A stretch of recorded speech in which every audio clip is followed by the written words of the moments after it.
جامعہ اہل حدیث لاہور پاکستان میں علوم دینیہ کی تعلیم و ترویج کا مرکز۔ ہر قسم کی تعریفیں بڑھائیں کہ بیائیں اللہ وحدہ لا شریک کے لیے، جس نے اس کائنات کو تخلیق کیا اور تخلیق کے بعد اس کی ہر ضرورت کو مد نظر رکھتے ہوئے اس کا انتظام بھی اللہ نے کیا۔ بے شمار و انگیت درود و سلام سید الکونین خاتم النبیین محمد رسول اللہ صلی اللہ علیہ وسلم کی نعت گرامی ہے۔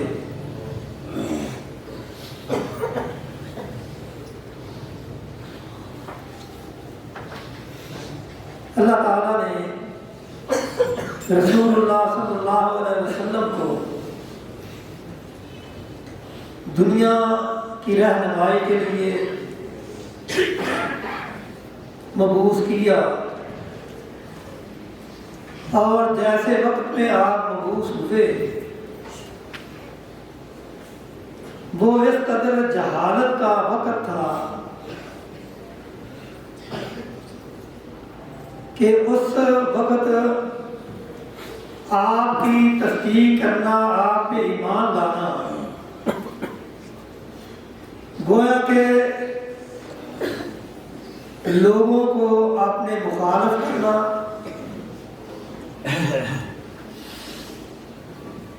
اور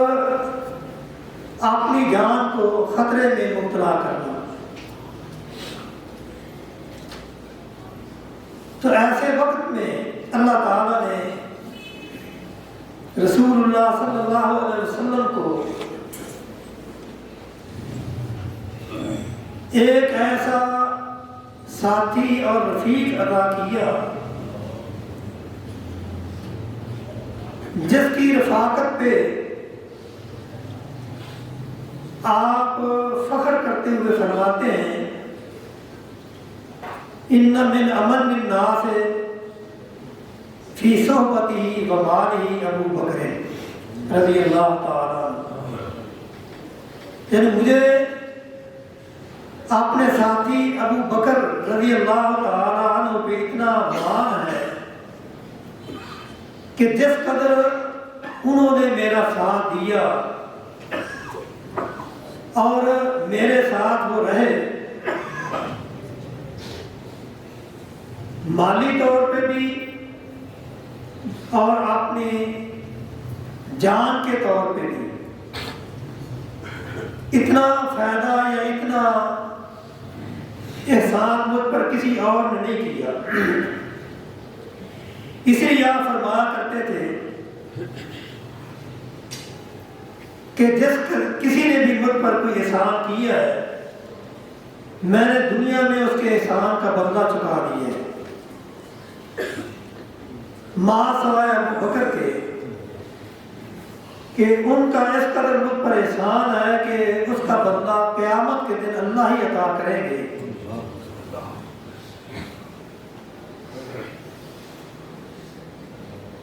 اور جب اس قدر رسول اللہ صلی اللہ علیہ وسلم کو ان پر اعتماد تھا تو پھر ہم یہ کہہ سکتے ہیں کہ ابو بکر کا ایمان بھی باکمال تھا اور ان کی صحبت بھی بے مثال تھی، اور ان کی خلافت بھی جو چند ماہ اور 2 سال پہ محیط ہے وہ فتوحات سے مالا مال تھی، اور ایسے وقت میں انہوں نے رسول اللہ صلی اللہ علیہ وسلم کا ساتھ دیا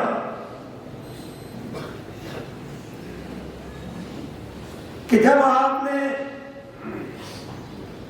لوگوں کو اسلام کی دعوت دی، کیا لوگوں تم اللہ کے دین کو قبول کرو، تو آپ فرماتے ہیں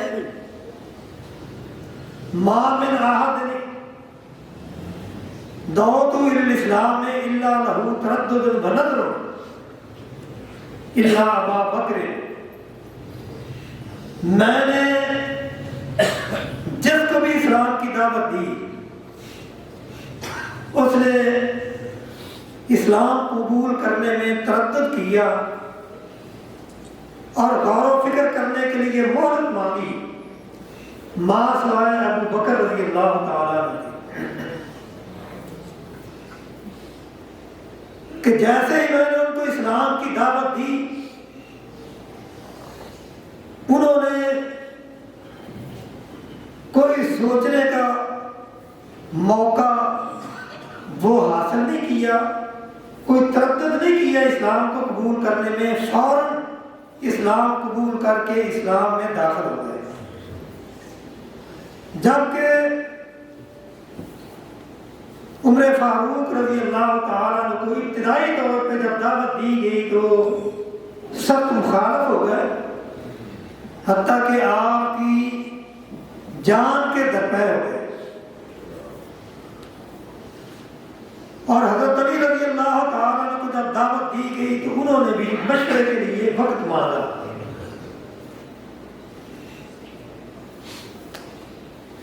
دو افراد کے سوا، ایک ابو بکر اور ایک ام المؤمنین حضرت خدیجہ رضی اللہ تعالیٰ عنہ،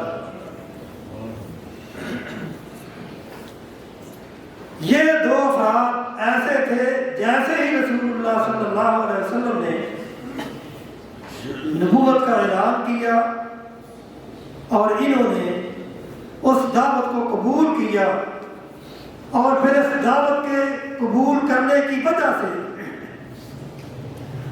ان کو جتنی قربانی بھی دینا پڑی انہوں نے اس سے دریغ نہیں کیا۔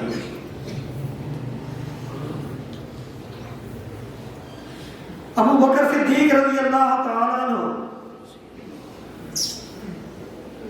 نے کتنی تکلیفیں برداشت کی کہ ابتدائی دور میں جب کفار نے رسول اللہ صلی اللہ علیہ وسلم کو اکیلے آتے ہوئے دیکھا تو آپ کو گھیرے میں لے کے آپ کو اذیتیں دینا شروع کی۔ جیسے ہی ابو بکر رضی اللہ تعالیٰ عنہ کو کسی نے جا کے بتایا ادرک صاحبہ کا، اپنے ساتھی کی جا کے خبر دو، تو ابو بکر رضی اللہ تعالیٰ عنہ فوراً رسول اللہ کی مدد کے لیے پہنچے اور اس مجمع میں گھس گئے اور ان کو کہنے لگے اتقتلون رجلا ان یقول ربی اللہ وقد جاءکم بالبینات، اے لوگوں کیا تم اس آدمی کو قتل کرنا چاہتے ہو تو جو تمہیں یہ کہتا ہے کہ میرا رب اللہ ہے، اور تمہارے پاس واضح دلائل لے کے آیا ہے۔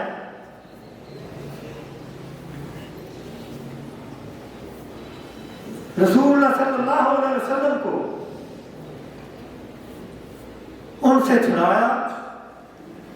اور وہ رسول اللہ کو چھوڑ کے ابو بکر رضی اللہ تعالیٰ عنہ کو زد و کوب کرنے لگے۔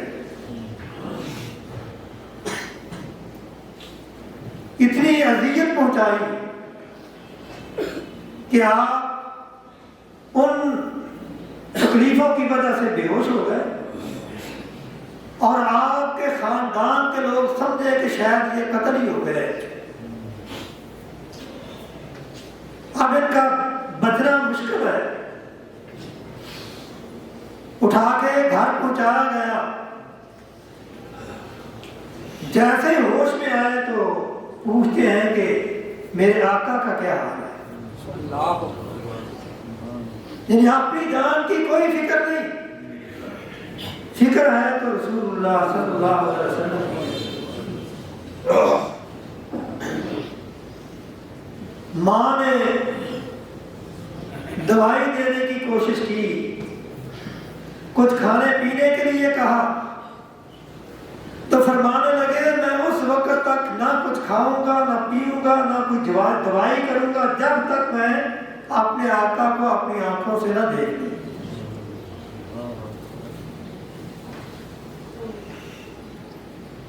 کسی قسم کی کوئی مداحت نہیں، کوئی خوف نہیں، اور اس بات کا کوئی ڈر نہیں کہ میرے ساتھ یہ لوگ کیا کریں گے۔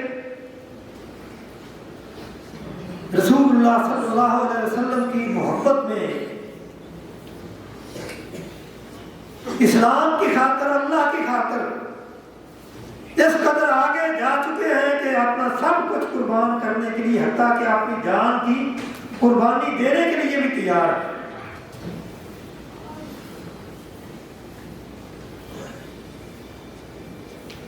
اور یہی وجہ ہے کہ پھر رسول اللہ صلی اللہ علیہ وسلم کو ان پہ اتنا اعتماد کہ مشکل اوقات میں، خطر مقامات میں وہ ابو بکر رضی اللہ تعالیٰ کو اپنے ساتھ رکھتے۔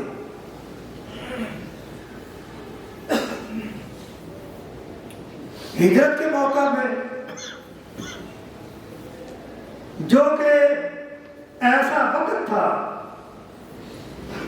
کہ جب وہ تمام قبائل اس بات پہ اتفاق کر چکے تھے کہ آج کے بعد ہم نے محمد رسول اللہ صلی اللہ علیہ وسلم کو زندہ نہیں چھوڑنا،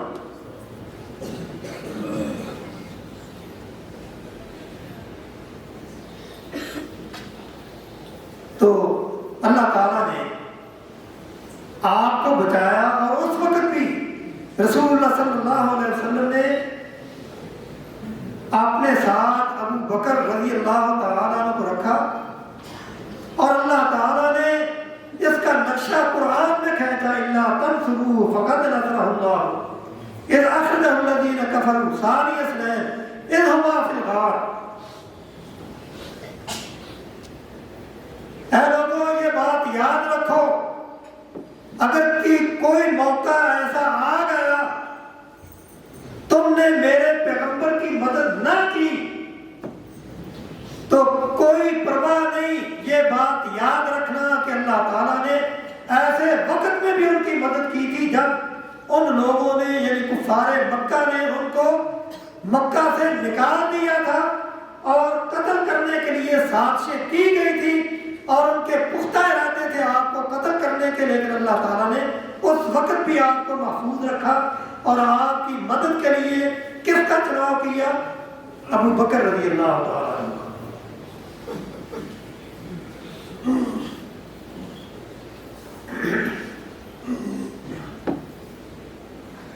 اور پھر جب اس قدر اعتماد تھا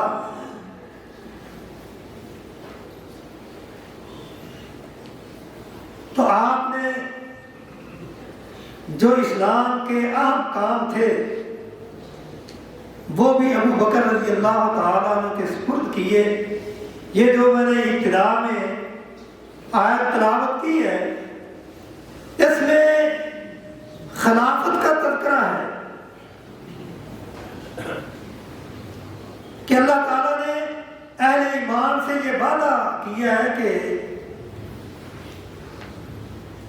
اللہ تعالیٰ تمہیں خلافت عطا کریں گے، اور صحابہ میں سے رسول اللہ صلی اللہ علیہ وسلم کی نظر میں جو موضوع ترین انسان تھے خلافت کے لیے وہ ابو بکر رضی اللہ تعالیٰ عنہ تھے۔ اسی لیے آپ نے کئی مقامات پہ اشارے کے نائے سے اہل ایمان کی رہنمائی بھی کی، اور اس حدیث میں بھی یہ رہنمائی ہے کہ لا تم کا کلنا خوفتم فی المسجد اللہ خوفت ابی بکر، مسجد کی طرف جتنے دروازے کھلتے ہیں وہ سب بند کر دیے جائیں سوائے ابو بکر کے دروازہ کے۔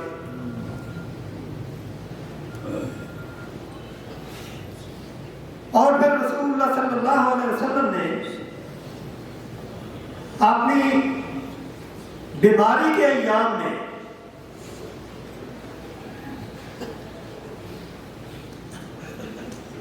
جو اپنا نائب مقرر کیا، امام مقرر کیا، آپ نے مسلم پہ جس کو کھڑا کیا وہ ابو بکر رضی اللہ تعالیٰ عنہ تھے۔ حضرت علی رضی اللہ تعالیٰ عنہ فرماتے ہیں کہ میں رسول اللہ صلی اللہ علیہ وسلم کے پاس گیا بیماری کے ایام میں، تو آپ مجھے فرماتے ہیں کہ علی میں نے 3 مرتبہ اللہ تعالیٰ سے اجازت طلب کی کہ میں اپنی جگہ مصلی پہ علی کو کھڑا کروں، لیکن اللہ تعالیٰ نے 3 مرتبہ ہی مجھے روک دیا اور 3 مرتبہ ہی یہ کہا کہ نہیں، ابو بکر کو وہاں کھڑا کرو۔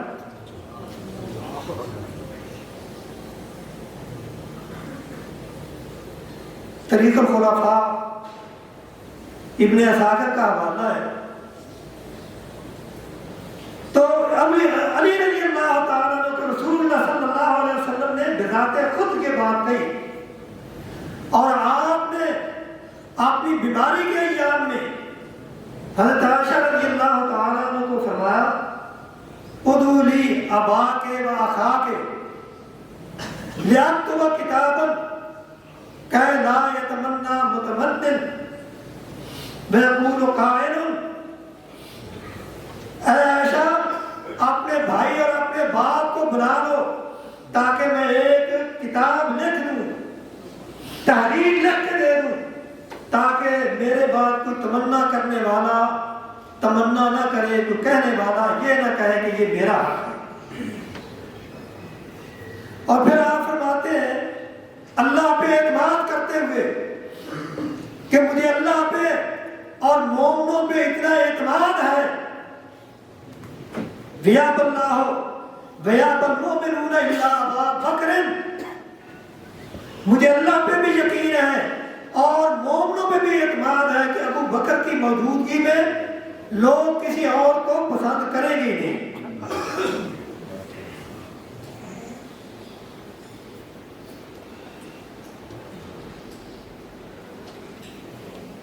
اور یہ کہنا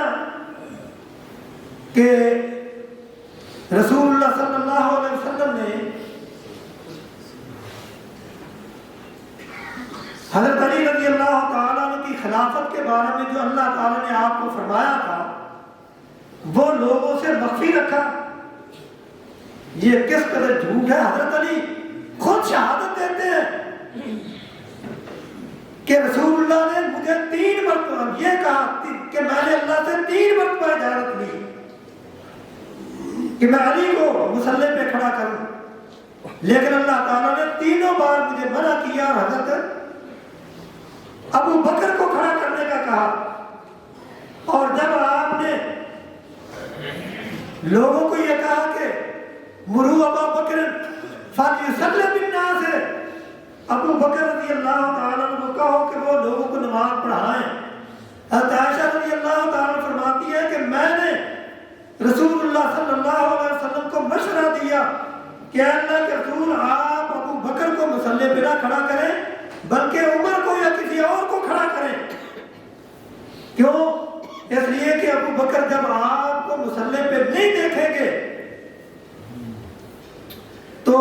وہ جماعت نہیں کروا سکیں گے۔ تو رسول اللہ صلی اللہ علیہ وسلم نے سختی سے حضرت عائشہ رضی اللہ تعالی عنہ کو منع کیا کہ تم کیسی عورتیں ہو کہ مجھے ایسے مشورے دیتی ہو جس طرح یوسف کو مصر کی عورتوں نے مشورے دیے تھے۔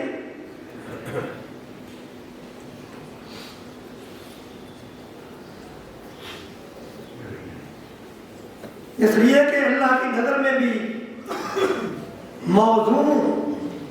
رسول اللہ صلی اللہ علیہ وسلم کے بعد ابو بکر ہی تھے،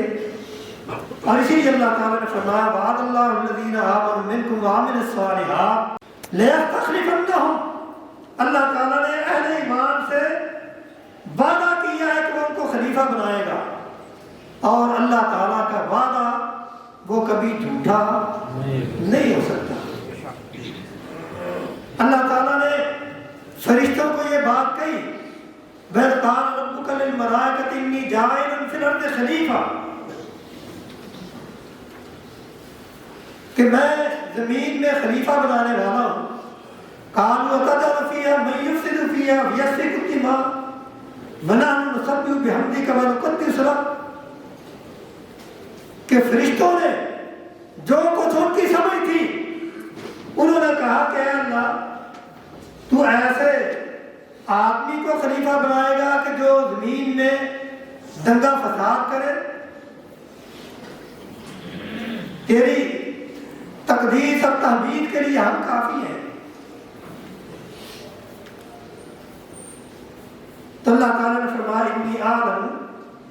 بما لا تعلمون، میں جانتا ہوں جو تم نہیں جانتے۔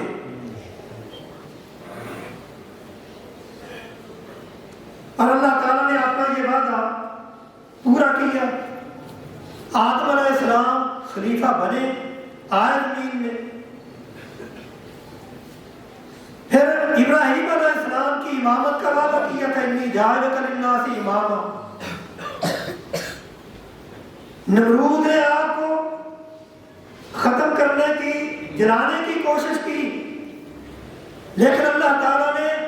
ابراہیم علیہ السلام کو محفوظ رکھا، نمرود کو تباہ و برباد کیا، ابراہیم علیہ السلام کو باقی رکھ کے بچا کے ان کے سر پہ امامت کا تاج رکھا۔ اللہ تعالیٰ نے اپنے وعدے کو پورا کیا، ان اللہ لا یخلف المیعاد۔ اور موسیٰ علیہ السلام کی ماں سے اللہ تعالیٰ نے وعدہ کیا کہ اے موسیٰ کی ماں وَأَوْحَيْنَا إِلَىٰ أُمِّ مُوسَىٰ أَنْ أَرْضِعِيهِ فَإِذَا خِفْتِ عَلَيْهِ فَأَلْقِيهِ فِي الْيَمِّ، اے موسیٰ کی ماں ہم نے موسیٰ کو زندہ رکھنا ہے اور تو اس کو دودھ پلا، جب دشمن کا خطرہ ہو تو اس کو دریا میں ڈال دینا، دریا میں ڈالنا تیرا کام ہے، اور اس بچے کو زندہ بچا کے تیری گود میں واپس لانا میرا کام ہے۔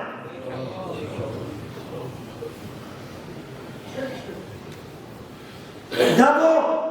فرعون کے آدمی جو بچوں کو قتل کرنے پہ مامور تھے، وہ قتل کرنے کے لیے آئے، ماں نے اللہ کے حکم کے مطابق بچے کو صندوق میں ڈال کے اپنی بیٹی کو وہ صندوق دے کے دریا میں ڈال دیا، اور بچہ کس طرح فرعون کے محل میں پہنچا، عورتوں نے اسے اٹھایا، وَأَلْقَيْتُ عَلَيْكَ مَحَبَّةً مِّنِّي، اور اللہ تعالیٰ نے اس کے چہرے پہ کس قدر نور ڈال دیا اور اس کے چہرے پہ کس قدر محبت ڈال دی کہ جو بھی اسے دیکھتا اس کے اوپر فریفتہ ہو جاتا، کسی کا اس کو قتل کرنے کی طرف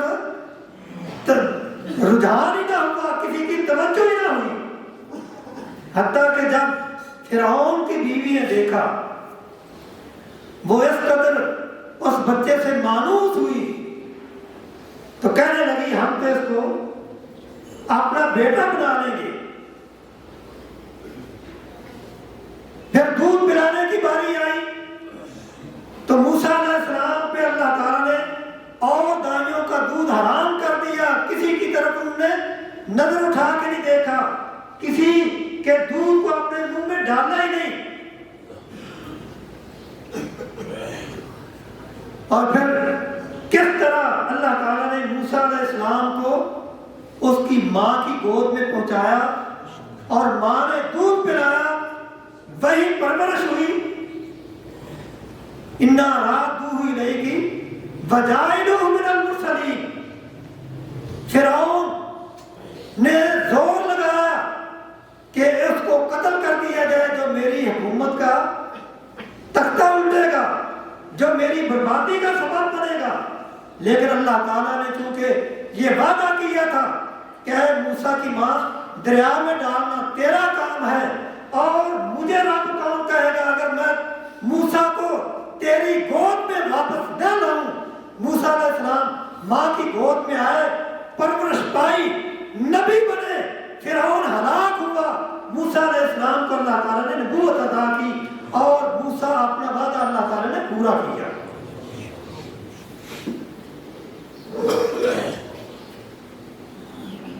تو اسی طرح یہ وعدہ بھی تھا، اگر وعدہ حضرت علی رضی اللہ تعالیٰ عنہ سے تھا تو پھر کبھی بھی پہلے خلیفہ ابو بکر نہ بنتے، کیونکہ اللہ کے وعدے سچا ہے، اللہ کا وعدہ سچا ہے، اللہ کے وعدے میں خلاف ورزی نہیں، ان اللہ لا یخلف المیعاد۔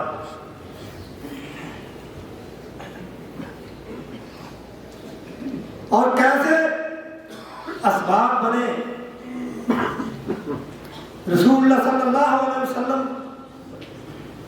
کی جب وفات ہوتی ہے تو اس وقت ابو بکر رضی اللہ تعالیٰ عنہ مدینہ میں موجود نہیں تھے، ان کی زمین تھی سنا جگہ میں جو کچھ فاصلے پہ تھی۔ جب انہیں اطلاع ہوئی تو آئے، آ کے کیا دیکھتے ہیں کہ مسجد میں صحابہ وہ ٹولیوں کی شکل میں رو رہے ہیں۔ آپ سیدھے آپ کے حجرے میں گئے، کپڑا اٹھایا، پیشانی پہ بوسہ دیا اور آپ کے لیے اچھے کلمات کہے، مسجد میں آئے۔ ابو بکر عمر فاروق رضی اللہ تعالیٰ عنہ کہہ رہے تھے کہ جو یہ کہے گا کہ محمد صلی اللہ علیہ وسلم فوت ہو گئے، میں اس کی گردن اڑا دوں گا۔ تو آپ نے حضرت عمر کو بٹھانے کی کوشش کی، لیکن جب انہوں نے ان کی نہ سنی تو آپ خود لوگوں کی طرف متوجہ ہوئے اور کہنے لگے کہ یا ایھا الناس، اے لوگوں یہ بات سن لو، من کان یعبد محمدا فإن محمدا قد مات صلی اللہ علیہ وسلم، من کان یعبد اللہ فإن اللہ حی لا یموت۔ اے لوگوں جو اللہ محمد صلی اللہ علیہ وسلم کی عبادت کرتا تھا وہ سن لے کہ اس کا رب فوت ہو گیا ہے، اور جو اللہ کی عبادت کرتا تھا اللہ زندہ ہے اور اسے موت نہیں آنی۔ اور ساتھ ہی آپ نے یہ آیت پڑھی، وما محمد الا رسول قد خلت من قبلہ الرسل افإن مات أو قتل انقلبتم على أعقابكم ومن ينقلب على عقبيه فلن يضر الله شيئا وسيجزي الله الشاكرين۔ کیا لوگوں، محمد صلی اللہ علیہ وسلم اللہ کے رسول ہیں، ان سے پہلے بھی رسول آئے، وہ دنیا سے چلے گئے، یہ بھی آئے اور دنیا سے چلے گئے۔ جو اسلام سے پھرے گا وہ اپنا ہی نقصان کرے گا، اللہ کا کچھ نہیں بگاڑ سکتا۔ حضرت عمر رضی اللہ تعالیٰ فرماتے جیسے ہی میں نے یہ آیت سنی میرے پاؤں تلے سے زمین نکل گئی، میری ٹانگوں نے میرا بوجھ اٹھانے سے انکار کر دیا، میں زمین پہ گر پڑا۔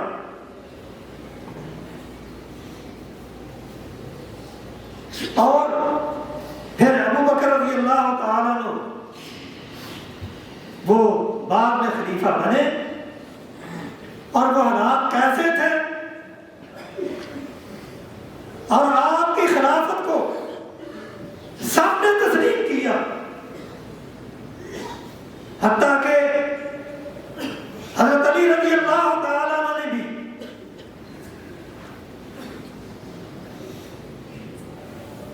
حضرت علی رضی اللہ تعالیٰ عنہ نے بھی ابو بکر رضی اللہ تعالیٰ عنہ کی بیعت کی، اور آپ نے اس وقت جتنے فتنے کھڑے ہوئے ان سب کو کس طرح ان کا مقابلہ کیا اور ان فتنوں کا کنا کما کیا۔ سب سے پہلا فتنہ زکوٰۃ کا انکار۔ حضرت عمر فاروق رضی اللہ تعالیٰ عنہ ابو بکر رضی اللہ تعالیٰ عنہ کہنے لگے کہ اگر یہ لوگ انکار کرتے ہیں تو آپ وقت ان کے اوپر سختی کا نہیں، نرمی کیجیے۔ تو ابو بکر صدیق رضی اللہ تعالیٰ فرماتے ہیں کہ اے عمر ادبار فی الجاہلیہ وخبار فی الاسلام، جاہلیت میں اتنے سخت کہ اللہ کے رسول کو قتل کرنے کے لیے تیار تھے، اور اسلام میں اتنے نرم ہو کہ جو اسلام کے ایک رکن کو گرانا چاہتے ہیں ان کو کہتے ہیں ان کے ساتھ نرمی کرو۔ قدم قتل وحیو وتمت دین، وہی ختم ہو گئی ہے اور دین مکمل ہو گیا ہے۔ ایون کسو، کیا اللہ کے رسول کے دین میں کبھی کی جائے مانا حیون، میری زندگی میں اس دین کو نقصان پہنچایا جائے، کیسے ہو سکتا ہے؟ ابو بکر رضی اللہ تعالیٰ ڈٹ گئے، حضرت عمر فاروق رضی اللہ تعالیٰ کو مسئلہ سمجھ آ گیا کہ جو موقف ابو بکر کا ہے درست موقف وہی ہے۔ اسامہ رضی اللہ تعالیٰ کے بارے میں رسول اللہ کہہ کے گئے تھے، بلکہ ان کو روانہ کر کے گئے تھے کہ تم نے شام کی طرف جانا ہے ایک مہم لے کے۔ اب رسول اللہ کے وفات کے بعد فتنے کھڑے ہوئے، صحابہ نے ابو بکر رضی اللہ تعالیٰ کو مشورہ دیا کہ اب موقع نہیں ہے کہ آپ اسامہ کو لشکر دے کے شام کی طرف بھیجیں کیونکہ یہاں ضرورت ہے۔ تو آپ فرماتے ہیں کہ اے لوگوں، جو لشکر رسول اللہ روانہ کر چکے تھے اس لشکر کو میں روکوں گا نہیں، چاہے مجھے اپنی جان کی قربانی کیوں نہ دینی پڑے۔ ان فتنوں کا مجھے اکیلا مقابلہ کیوں نہ کرنا پڑے، میں اس لشکر کو نہیں روکوں گا جس کو رسول اللہ نے روانہ کیا۔ تو جو رسول اللہ کے فرمان پیش قدر پختگی سے کے ساتھ عمل کرنے والے ہیں، ان کے متعلق یہ کہنا کہ انہوں نے فاطمہ کو رضی اللہ تعالیٰ عنہ کو جائیداد سے محروم کر دیا تھا اور فاطمہ ان کے ساتھ ناراض ہو گئی تھی، یہ سب جھوٹ ہے۔ حضرت ابو بکر رضی اللہ تعالیٰ عنہ نے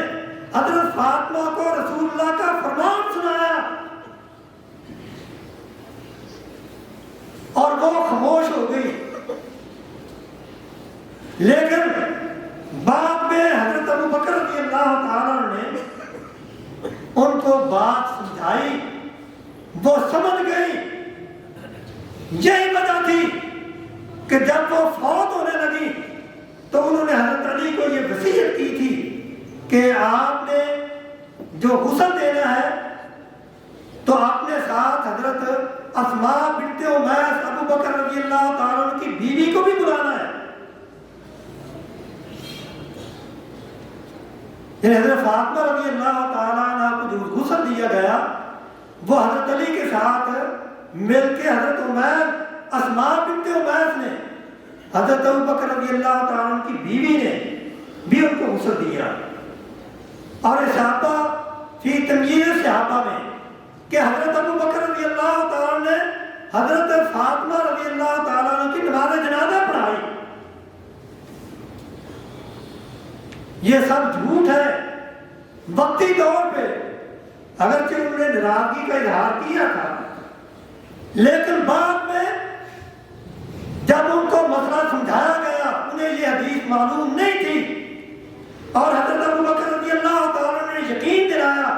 کہ جس طرح رسول اللہ کی زندگی میں تمہارے اخراجات تمہیں ملتے رہے، تمہارے اخراجات اسی طرح ملیں گے، لیکن یہ معاملہ ہے وراثت کا، آپ کی وراثت جو ہے وہ صدقہ ہے، آپ کی وراثت کوئی نہیں،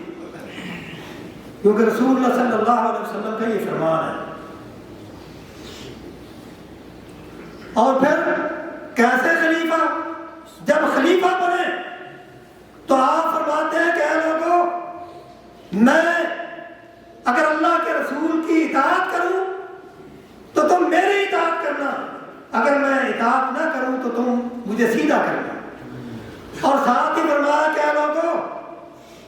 تم میں سے طاقتور وہ میری نظر میں اس وقت تک کمزور ہے جب تک میں اس سے تمہارا حق نہ لے لوں، اور جو تم میں سے کمزور ہے وہ اس وقت